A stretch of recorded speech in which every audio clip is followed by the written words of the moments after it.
Hey, hello. It is Tammy with Cheers to Creativity, and we're here tonight on the Essential Stencil page. I'm going to make sure we are. So glad that you could take some time and join us this evening. I am one of your brand ambassadors. I love what I get to do with Essential Stencil. Okay, we are going to get started with an empty bottle. I love doing the lip bottles where you put the bottle lights in them. I probably didn't grab that bottle light, but we'll find one. So this is just a used bottle.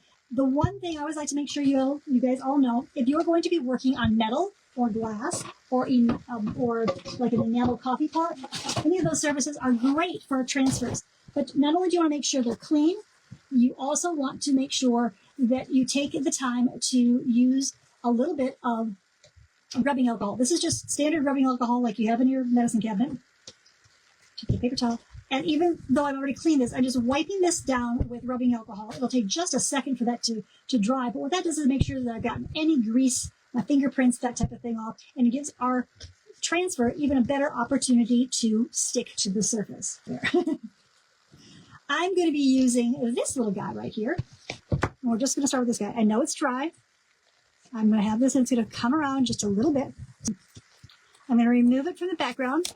So I'm going to set this down first, right in the center. I'm going to rub that down, and I'm going to let my sides go around.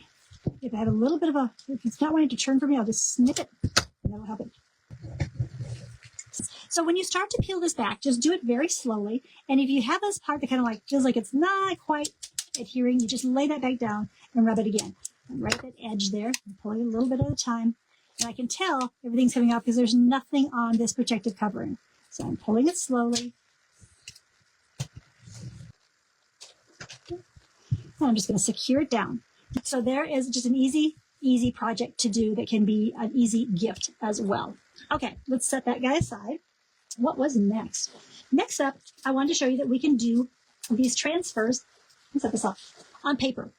I'm going to use some watercolors, and these are actually pearlescent, watercolors. I'm just going to really quickly add a little water first. Back to this, what I was doing. So I'm going from the edge in with this little bit of blue. Watercolors, a couple little spots of orange down. I think there might be some leaves on these trees. Really simple, but it gives us a nice little soft background. Now, I did one already, and I did it just so it was dry. We're going to do a transfer on this paper. So I want him in here. And I know I can come back and add a little more grass if I need to. All right.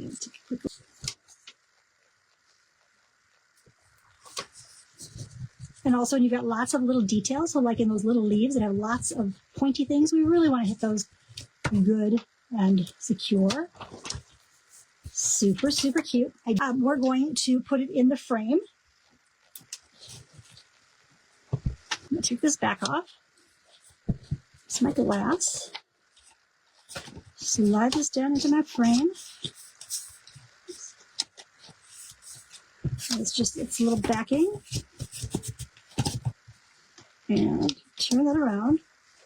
And then what I did is I grabbed this little pumpkin that can sit right in there. Oops.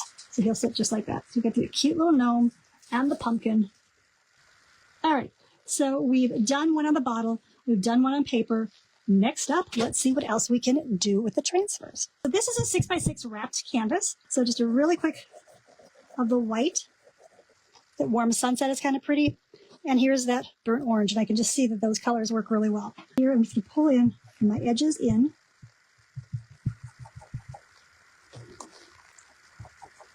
That's a little funky right now.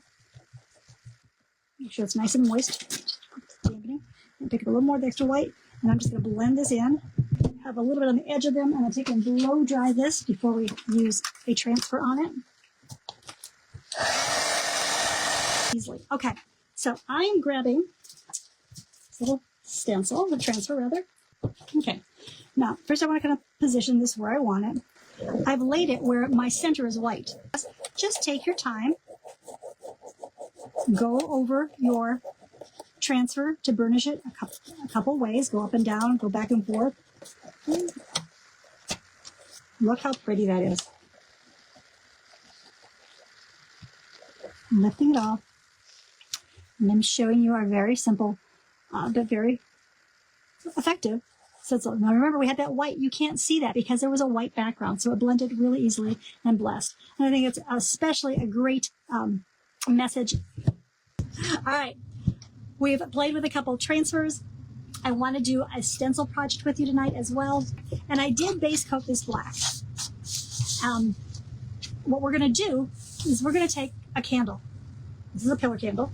And I'm going to go around my edges and in the middle a bit with this wax. Now this is just one of many, many ways that you can distress wood. But I'm going to do it this way tonight to over the edges here. Yes, done there. So that's my wax. I'm now going to put another coat of paint on this, and I think I'm going to use the main color that is on the back side of this, and this is Thicket. I'm just going to squirt a little bit on here. Now, I will say, when I am distressing wood like this, I prefer to let it dry naturally, especially when I'm working with wax. But, you know, for the sake of not being here till 10 o'clock, we will hit this with a blow dryer in just a moment. Dry enough, but we're just going to add a little bit more of the wax, so I'm not too worried about it. This literally is just a pillar candle that quit being a pillar candle, so just a normal wax candle. So there again, and I said I wanted to add just one more coat of paint. I think I'm just going to use a off-white.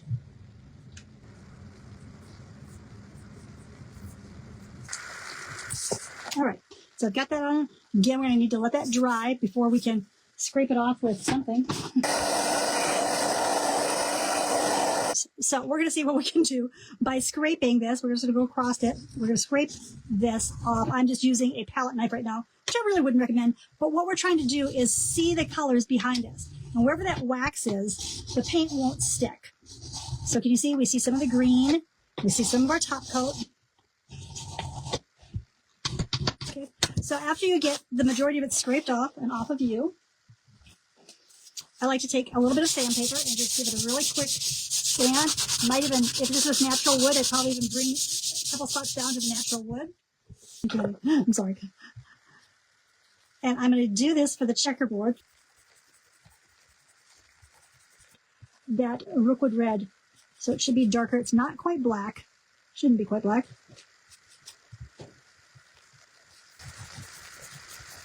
All right, let's see how this is. Oh, yes, just a little darker. It made a difference. Okay, so there we go. We have the gathering place. That was our sign that we did on the flip side of a Christmas sign. We did our gnome and the pumpkin on a bottle. I will put the lights in and add the bow and take a picture for you. And what else did we do? We did the little flowers that had the little tiny bit misprint that we cannot even tell because we did it with the white showing up behind it, the flowers. And look at that cute little ladybug for our blessed canvas. And then we used the transfer on watercolor paper that we just added a little background to. And this little frame has a little ledge for the little pumpkin to sit in as well. Thank you guys so very much. Have a great rest of your evening. I think I get to go have dinner as soon as my husband turns off the... Have a great night, guys. Cheers. Bye-bye.